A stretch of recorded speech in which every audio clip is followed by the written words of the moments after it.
एखादी गोष्ट आणण्यासाठी आपण किती कष्ट केलेले असतात ना, ती गोष्ट फक्त आपल्या आई-वडिलांनाच माहिती आहे. आता तेवढ्या गोष्टीचं त्या मोल राहिलेलं नाही आहे.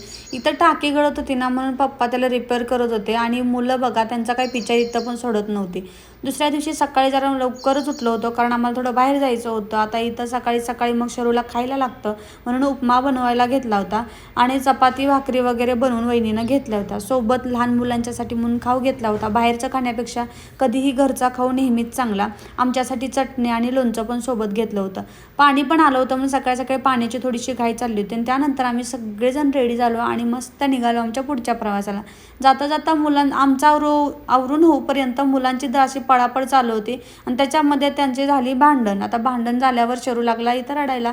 रडवत कसं न्यायचं म्हणून त्याची समजूत घातली आणि त्याला मस्त त्याचा जरा मूड आणला आणि चला आता आम्ही सगळेच छान रेडी झालो, तर आता निघालो पुढच्या प्रवासाला. भेटूया पुढच्या ब्लॉगमध्ये. Bye bye.